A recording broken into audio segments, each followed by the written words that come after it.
తాకట్లో ఉన్న మీ బంగారాన్ని విడిపించి ఆ రోజు ఆన్లైన్ రేటుకి కొంటాం. Sharma gold company. మాట వినాలి, మాట చెప్తే వినాలి.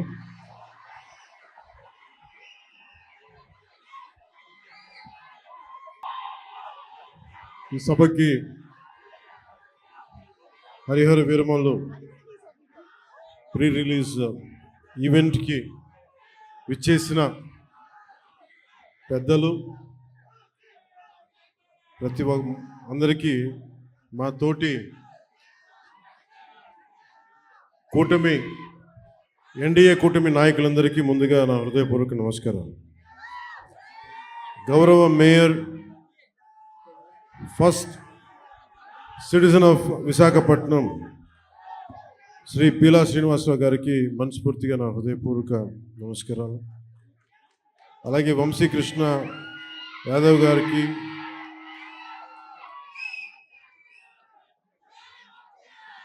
గానా వెంకటరెడ్డి నాయుడు గారికి, పంచకర్ల రమేష్ గారికి, పల్లా శ్రీనివాస్ గారికి, శ్రీ గంటా శ్రీనివాస్ గారికి, సీనియర్ నాయకులు, నాకు ఇష్టమైన మేధావి, సూక్ష్మంగా అన్ని అర్థం చేసుకోగలిగే సీనియర్ నాయకులు శ్రీ కొండతోల రామకృష్ణ గారికి, అవసరం వస్తే వీధుల్లోకి చొక్కా మడిచి ముందుకొచ్చే సుందరపు విజయ్ కుమార్కి, వెనకబడ్డ మన ఉత్తరాంధ్రాకి సంబంధించి ఉద్యోగాలు, ఉపాధి అవకాశాలు కల్పించడానికి ముందుకున్న లోకం మాధవ్ గారికి, గౌరవ శాసనసభ్యులు మాడుగుల శ్రీ బండారు సత్యనారాయణమూర్తి గారికి, మాకు ఇష్టమైన శ్రీ తమ్మిరెడ్డి శివశంకర్ గారికి, కోన తాతారావు గారికి, శ్రీ దల్లి గోవిందరాజు గారికి, ప్రతి ఒక్కరికి, నాయకులందరికీ, పేరు పేరున వీర మహిళలకి, ప్రతి ఒక్కరికి, కూటమి నాయకులందరికీ పేరు పేరున హృదయపూర్వక నమస్కారాలు. ఇక్కడికి విచ్చేసిన నా అభిమాన, నీకు నాకు 2 గుండెల దూరం, అలాంటి మీకు నా హృదయపూర్వక నమస్కారాలు.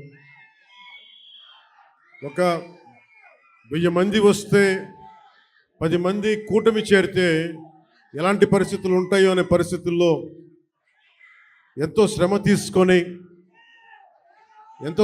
తీసుకొని పోలీస్ అధికారులందరూ కూడా సహకరించినందుకు వారికి నా హృదయపూర్వక నమస్కారాలు చెప్పబోయే ముందు, మనకి ఈ వేదికనిచ్చిన vice chancellor Andhra University professor GP Rajasekhar గారికి నా హృదయపూర్వక ధన్యవాదాలు. అలాగే commissioner of police Visakhapatnam Shri Shankha Brata Bagchi గారికి, Shri Harendra Prasad collector district magistrate Visakhapatnam, Shrimati Ajitha Vejandla DCP 1 DCP గారికి, మీడియా మిత్రులకి, పోలీస్ డిపార్ట్మెంట్లో ఉన్న ప్రతి ఒక్క మా కానిస్టేబుల్ సోదరులకి, మా SILకి, మా CA ఆఫీసర్స్కి, DSPలకి, ప్రతి ఒక్కరికి నా హృదయపూర్వక నమస్కారం. నాకు వైజాగ్, విశాఖపట్నం నాకు చాలా గుండెల్లో ఉన్నది. అంటే చాలామంది అనుకుంటూ ఉంటారు, ఈ పవన్ కళ్యాణ్ అనేవాడు ఏ ఊరు వెళ్ళినా ఆ ఊరిలో ఉంటాడని చెప్తాడేంటి అనుకుంటా ఉంటాడు.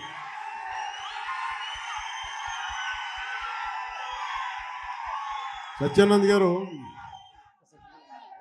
అంటే నేను ఒక ప్రభుత్వ ఉద్యోగ కొడుకుని కదా, రకరకాల ట్రాన్స్ఫర్లు అవుతూ ఉంటాయి.